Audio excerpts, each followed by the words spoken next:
Je parlais dans cet enseignement sur l'ange de Jéhovah et l'ange de l'Éternel. C'est-à-dire l'ange de l'Éternel ou l'ange de Jéhovah, c'est le même nom, c'est la même chose.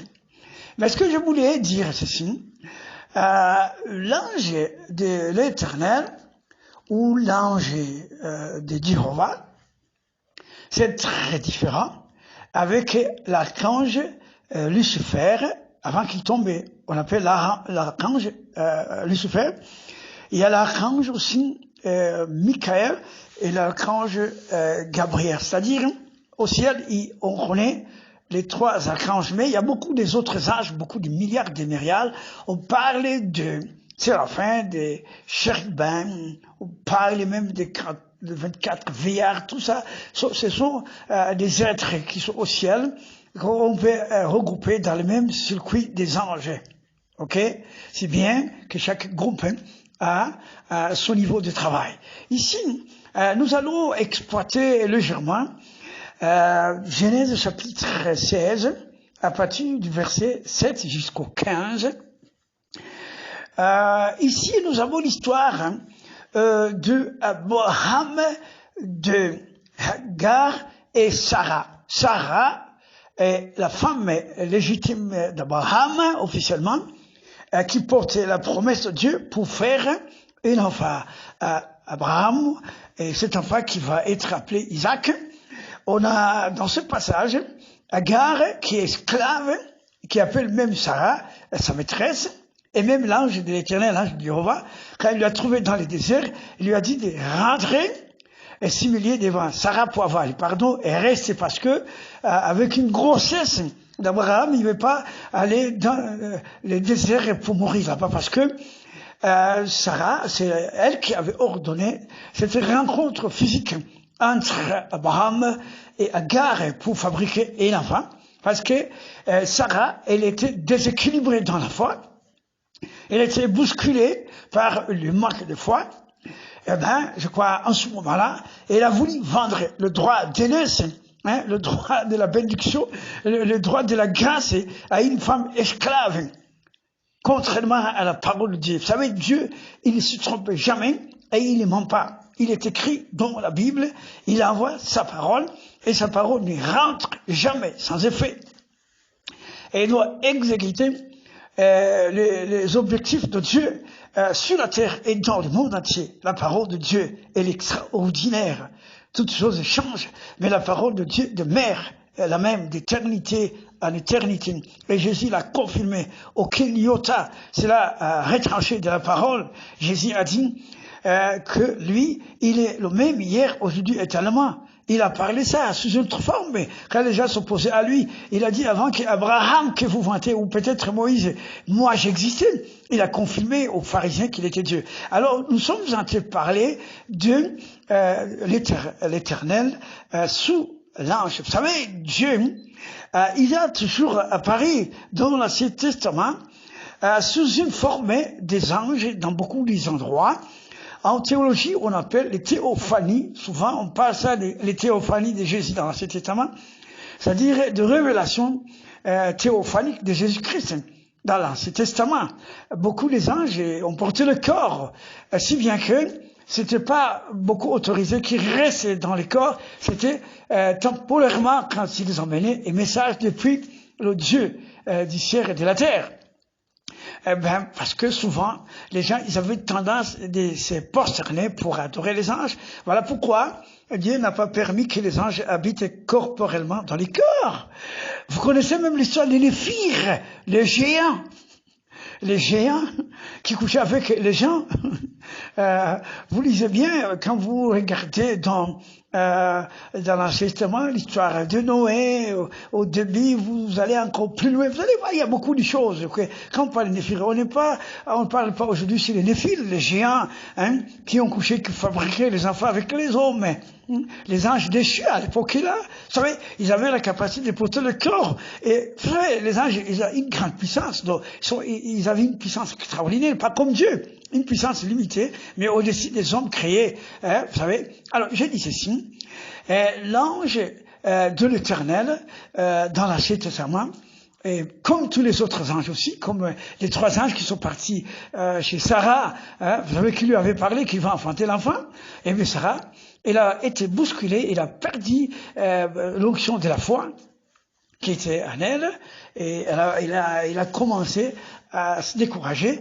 Ben, elle a demandé à Abraham de faire face physiquement à Agar pour fabriquer un enfant, parce que elle a vu qu'elle a dépassé l'âge. Vous savez, Abraham, quand il a quitté chez son père, il était dans les 70 ans, quelque chose comme ça, et quand elle a enfanté Ismaël, son premier fils, avec la femme esclave, il avait autour de 96 ans, je le crois très bien. Il lui manquait 4 ans pour avoir 100 ans. Il était vieux. À cet âge-là, c'est très très difficile d'avoir un enfant. Bon, pour les hommes, c'est facile, mais pour les femmes, c'est vraiment une chose difficile. Mais Dieu, quand il parle, il réalise ce qu'il a dit. Voilà pourquoi Dieu est allé chercher la femme Agar. Et il lui a dit, tu es grosse, tu vas enfanter un enfant qui sera appelé Ismaël. Et il lui a donné beaucoup de révélations que cet homme-là, il va être contre ses frères, se battre avec Israël, se battre avec les autres nations qui vont sortir d'Isaac et tout ça. Voilà pourquoi ils se battent partout, en Afghanistan, en Syrie, il y a la guerre, Irak, Iran, hein, tu vois. Et la Bible dit ceci, ils vont même se battre avec les gens qui ne sont pas ses frères directs, les autres pays, les autres nations. Vous comprenez bien? Et la Bible déclare que la main de tout le monde sera contre Ismaël, le grand-père des Arabes. Vous voyez ça? Donc, tous les pays arabes. Vous savez, quand on parle, elle va habiter en face de ses frères. Vous voyez ça? C'est Israël et les autres aussi, tous ces gens-là, les Arabes comme les Syriens, tous ces Arabes. Vous connaissez Irak, Iran, vous pouvez aller partout là-bas. Même jusqu'en Afrique, on a les Arabes, Algérie, Mauritanie, Maroc. On va jusqu'au Soudan, on en a beaucoup. Vous voyez ça? Par exemple, les Soudanais, ils ont en face de l'Éthiopie. On a les descendants des Israélites, même jusqu'à Ouganda, Kenya. Vous descendez au Rwanda, au Burundi, même jusqu'au Congo. Dans beaucoup de pays, même au Nigeria, il y en a. Alors, ce que je vais parler ici, je parle de ce que les gens ne comprennent pas souvent. Ils font la confusion entre les anges et l'ange de l'Éternel. L'ange de l'Éternel, c'est autre chose. Alors ici, quand la femme a compris que c'est vrai, celui qui vient de lui parler, c'est pas un ange ordinaire, dans le mot qu'il a baptisé, le puits qui avait été béni, parce qu'il était assoiffé, il y a à l'intérieur le mot Roi, à l'intérieur, et l'Éternel qui lui a parlé. Alors, c'est le nom, il a reconnu que c'est l'Éternel Dieu qui lui a parlé. Vous savez, la personne qui donne la définition, que l'ange de Jéhovah est l'éternel Dieu. Quand on dit que Dieu il est éternel, ça dit il n'a pas le commencement, il n'a pas la fin. Il faut différencier l'éternel avec alpha et l'oméga. Ce sont deux choses qui vont dans le même sens mais qui se diffèrent. Quand on dit l'éternel, il est, c'est-à-dire il n'a pas le commencement, il n'a pas la fin. Dieu il n'a pas été créé, il ne sera jamais créé, il est Dieu, il existe. Et il existera, il n'a pas le commencement. Les autres anges, tous y compris Lucifer, ils étaient créés par Dieu. Mais Dieu n'a pas été créé. C'est pourquoi un ange, un jour, avait résisté à une personne qui allait se prosterner, croyait qu'il était Dieu. Et l'ange lui a dit, stop, je ne suis pas Dieu, je suis la créature de Dieu. On doit adorer Dieu. Et dans le commandement, il est écrit, on doit adorer Dieu seul. On n'adore pas les anges. On ne peut pas adorer les statues. C'est un péché grave qui va conduire beaucoup de dénominations jusque dans l'enfer. Alors ici, Agar, il a reconnu cela. Alors donc, quand on parle de Jésus, il est alpha et l'oméga. Le commencement et la fin. Évidemment, quand Jésus, il est venu sur la terre, il est né comme les autres. Il est alpha et l'oméga, le commencement et la fin. Mais ça va, Jésus-Christ, des fois, on l'appelle le fils aîné, on l'appelle notre frère. Bon, ce terme alpha et l'oméga et le terme éternel, on en parlera dans les autres leçons. Mais aujourd'hui, je me l'ai dit simplement sur le mot éternel. C'est-à-dire, Dieu n'a pas le commencement, Dieu n'a pas la fin. Il n'a jamais été créé par quelqu'un. Alors ici, on parle de la vérité sur cette vérité que Hagar avait reconnu. Le mot El, ça signifie Dieu en hébreu. El Shaddai, Elohim, vous comprenez ça? Vous êtes les hommes de la Bible. Est-ce que vous comprenez bien? Mais chez les Arabes, on dit Allah, Allah. Et chez les Arabes aussi, Allah, c'est Dieu. Alors chez les Hébreux, c'est El, Elohim, vous voyez. Donc, ce sont des choses similaires. C'est pourquoi je disais, il ne faut pas avoir de tendance d'être ennemi d'Ismaël ou d'avoir, de se cacher dans les tribalismes et être contre les Arabes. Parce que Dieu lui-même le reconnaît. Le nom d'Ismaël a été donné par Dieu. Ce sont les Arabes extrémistes de l'islam qui confondent les choses. Mais la réalité, Ismaël était descendant d'Abraham, tel que la Bible dit à Abraham, je donnerai les enfants comme la poussière de la terre. Et moi-même qui vous parle, je reconnais que je suis descendant d'Abraham. Et toi, tu m'écoutes, peut-être que tu es aussi descendant d'Abraham, je sais. Il y a les autres qui sont directs, il y a les autres qui sont indirects. Vous savez, le monde a grandi. On a plus de 9 milliards sur la terre. Alors, une grande partie des Juifs, on les trouve en Afrique. Hein? On a aussi en Asie, et même quand on va dans les pays de la Chine aussi, il y a des Chines qui sont des Juifs. On va même en Europe, on va, les États-Unis, on appelle ça États-Unis, le nouveau monde, le nouveau continent, ok?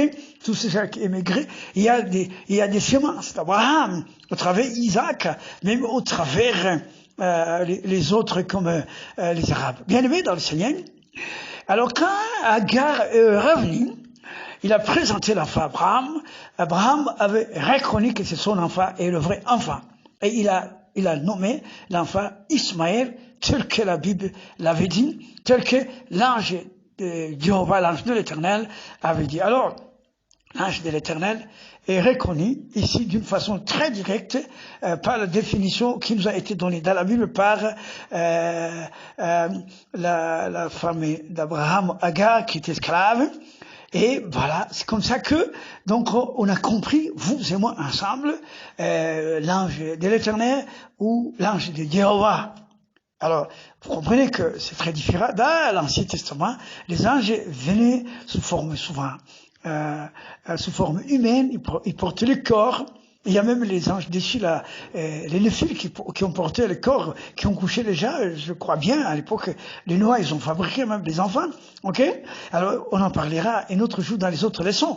Et vous savez aussi, dans la période des combats, quand Josué traversait les déserts, il faisait face à des combats terribles. Quand il est rentré pour prier, il a vu un ange qui est descendu et l'ange lui a dit il est le commandant de l'armée. Ok, en Swahili on dit Amiridesh. Alors vous voyez, il y a beaucoup de choses comme ça. Mais dans le Nouveau Testament, Jésus, lui-ci, il est Dieu. Il est venu sur la terre, il a porté le corps au travers Marie, elle était née. Ce sont des choses réelles, extraordinaires, que vous ne comprenez pas, qui sont vraies. Cela ne doit pas vous créer des confusions. Même quand Jésus reviendra pour prendre son église, la Bible déclare ceci. Le corps que nous on porte, la chair ici, on va pas être déshabillés de ça. Il n'y aura pas des anges pour nous déshabiller le corps. La Bible déclare que notre corps sera transformé dans le corps de gloire. C'est pourquoi il faut garder le corps très bien. C'est pourquoi Dieu protège le corps. C'est pourquoi Dieu, dans le Nouveau Testament, beaucoup de passages, il dit il ne faut pas abuser le corps. Le corps.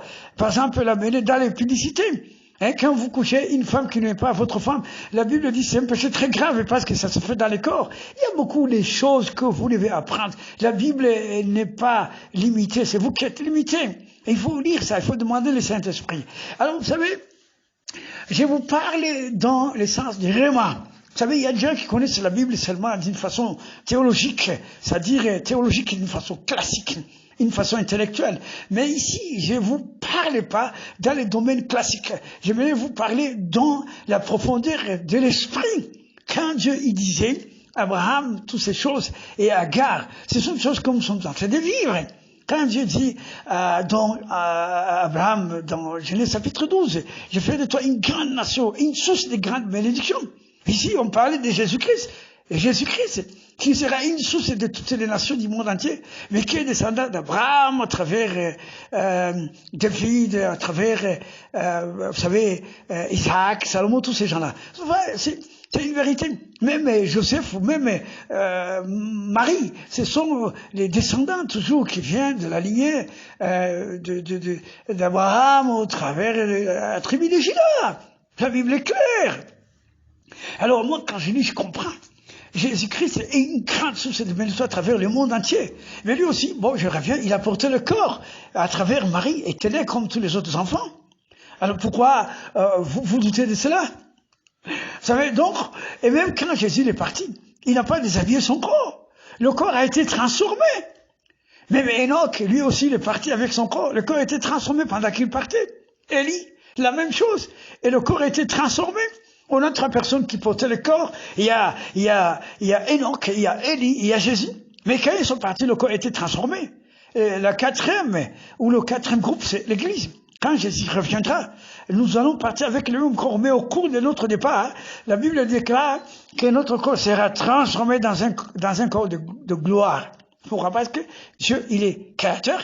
Sa puissance de création n'a pas été limitée et n'est pas finie. Alors, oui, on en parlera, tout ça dans les autres jours qui viennent. Je voulais tout simplement vous faire comprendre qu'il ne faut jamais faire la confusion entre l'ange de Jéhovah, l'ange de l'Éternel, avec les archanges, Michael, Gabriel et Lucifer qui est tombé, avec les séraphins, les chérubins, avec les autres anges, il y a même les anges déchus.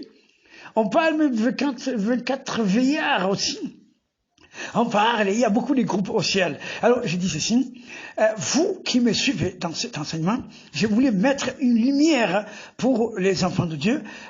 Il faut jamais adorer les anges, mais l'ange de Jéhovah ou l'ange de l'Éternel, il est Dieu lui-même. Dans les enseignements très avancés, on parle de cet ange qu'il était lui-même Christ, c'est-à-dire la deuxième personnalité, probablement de la Trinité, aussi bien que le mot Trinité, c'est un mot mathématique, on ne le trouve pas dans la Bible, mais ça donne une certaine lumière. Je dis Jésus-Christ, moi je dis ceci, Jésus-Christ. Alors, il a été une source de grande bénédiction.